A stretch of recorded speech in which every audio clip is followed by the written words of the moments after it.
What is up, guys? We are back for episode 4 of the Building a Buzz podcast. I'm your host, Justin Buzzi. This episode, we go through some financial tips and business advice that I've learned as I've recently hit my first $1 million. That's right, $1 million. This is a huge milestone for me, and I hope to motivate you guys in hitting your goals of whatever they may be. So let's go.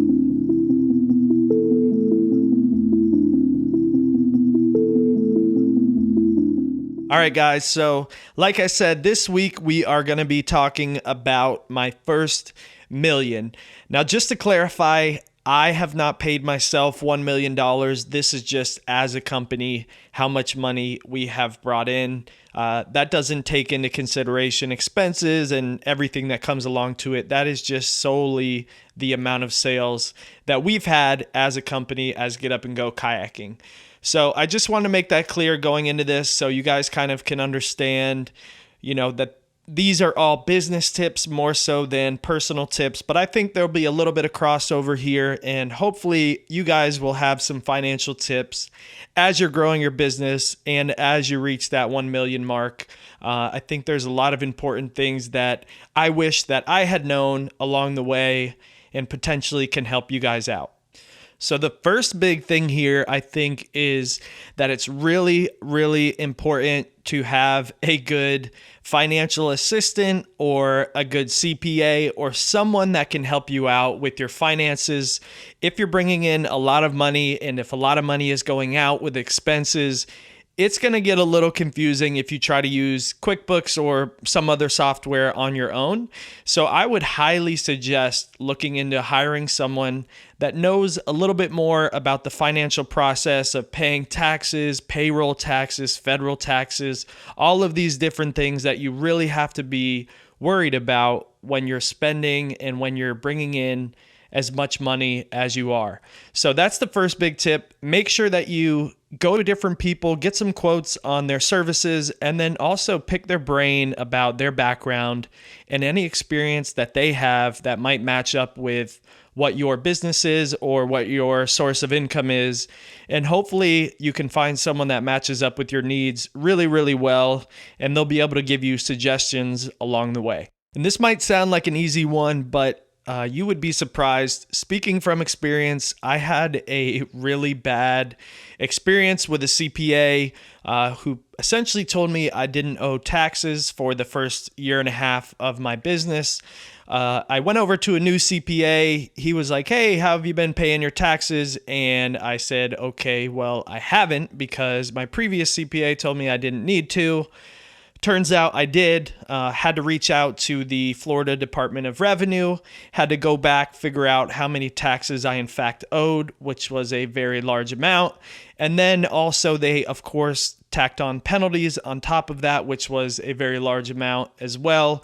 Thankfully, since I was the one that reached out to the Department of Revenue, they waived those penalties, but just be very careful about who you use as a CPA and always ask questions. I think that was part of the reason that this kind of slid under the radar for me, was that I hadn't really asked many questions along the way.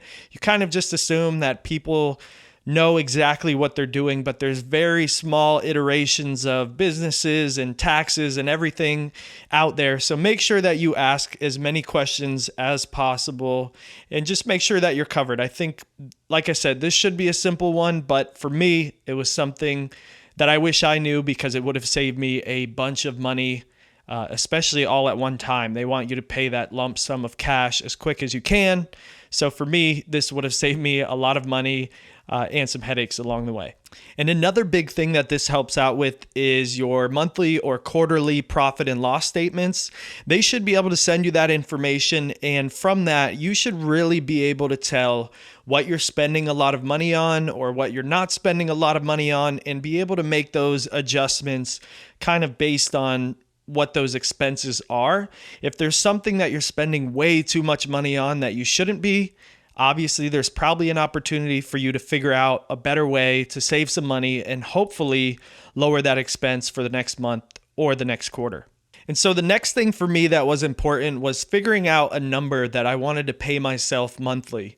This was a difficult one because I was in the process of trying to buy a house. So I, in fact, had to pay myself more than I really wanted to because I needed to show that my income was substantial enough to buy the house that I wanted to buy.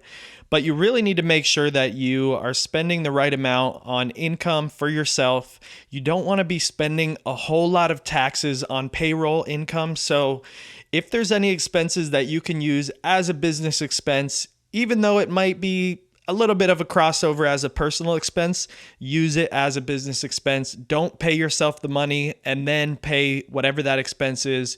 You'd then be doubling taxes essentially. You'd be doing the tax when you get that money through the business, and then you would also be paying income tax on it or payroll tax on it when you pay yourself. So you got to be really careful here. Make sure to find an amount that makes sense for you. Figure out what all of your bills equal up to. Obviously, pay yourself that much and maybe a little bit more so you can save and invest along the way. Find some good things to invest in. Find a couple ways to save some money, and that'll really help out, especially when you're first getting started. And my next tip here is to potentially open a health savings account, or what they call an HSA.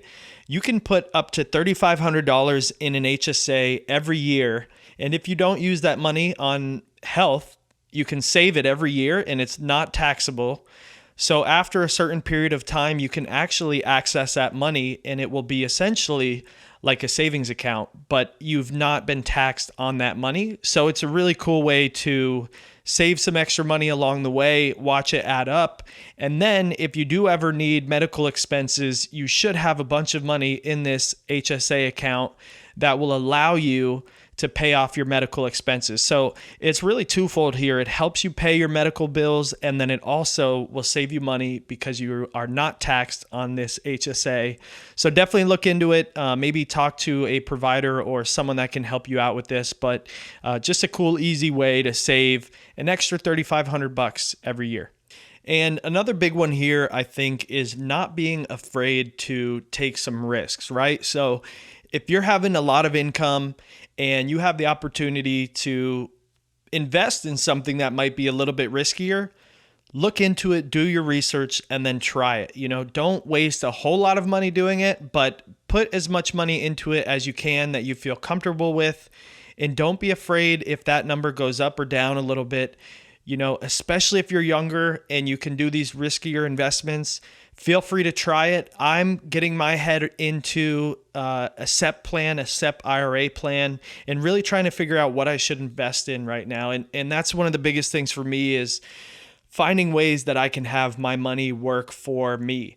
And, the traditional bank account just doesn't offer the amount of interest that it should or that it used to. So you have to find these creative ways to be able to invest your money, maybe in a little bit riskier situation, but the hope is that the payout might be a bit higher than just leaving your money in a bank account where it's not really going to be working for you.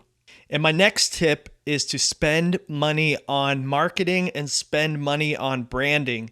These are two huge things that have helped me out along the way. I think a lot of people don't see the instant effect on spending money with branding or with marketing, so they really tend to stray away from it. But it's a long-term play, and if you really want to grow your company, grow your business, or whatever it is, you have to play the long-term game here. So spend some money on marketing, spend some money on branding, get yourself some really cool videos of whatever it is that you do, and put some money behind those videos online to hopefully increase your sales or whatever it may be. And most importantly, invest in your business and invest in your employees. If people that work for you, your employees, whoever they are, feel like they're a real part of the company and feel like they're financially valuable to your company, you'll see hopefully that they're going to want to work harder and go above and beyond every day when they're doing their job. And it's so helpful to just spend a little bit more money to make that happen. I think it shows them that you really appreciate them. And it also will show the customer, once your employees feel like they're really valued and a valued part of your company, it'll display to your customers. They'll be able to see that your employees are really valued, and that's just going to end up working for you hand in fist. So word of mouth is huge, and it all starts with your employees. It all starts with the first conversation with the customer. So invest in your business, invest in your employees, and you will see that pay off. If you feel like you need to pay your employees as little as you can just so you can make a little bit more money, that's not the best way to look at this. You really need to see how you can spend some extra money on your employees to make them feel like they're valued. And for me, that was kind of coming up with an incentive program. So, in being in the service industry, we get a lot of reviews. And every 10 reviews that mentions any of my employees' name, I'll give them an incentive or a bonus where they can get a financial bonus from that. So just something little, that can show them that they're valued like that can really, really pay off. So see if there's anything in your business where maybe you could spend a little bit more money on incentivizing your employees or just showing them that you really care for them, and you'll see that work back for you in such a good way.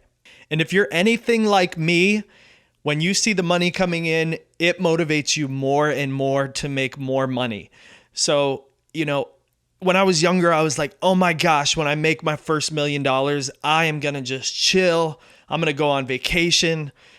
But no, that's not how I work. I see that million come in and I say, okay, how can we get 2 million even quicker or even better than the first million, right? So if you're anything like me, you'll feel the same way, even if it's that first 10,000, even if it's that first 100,000, whatever that number is, you should be really, really motivated to double that, to get to that number again, but even faster. So once you make that money, make yourself motivated by it and go out there and get the same amount, but in a quicker amount of time. So for me, I've hit my first million. I cannot wait to hit my second million, and I cannot wait to hit my first 10 million, and so on and so on. It really motivates me to go and work harder and figure out ways that I can save some money and also spend some money in more unique ways. So I'm really excited to figure out how I can get to that 2 million quicker. But I wanted to give you guys a couple quick tips that I've learned along the way that can hopefully save you some money and also encourage you to go and get it.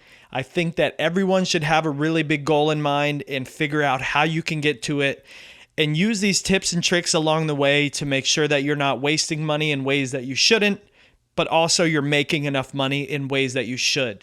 And my one last tip before I go is to always go above and beyond for your customer. Don't forget about them. They're the most important part of all of this.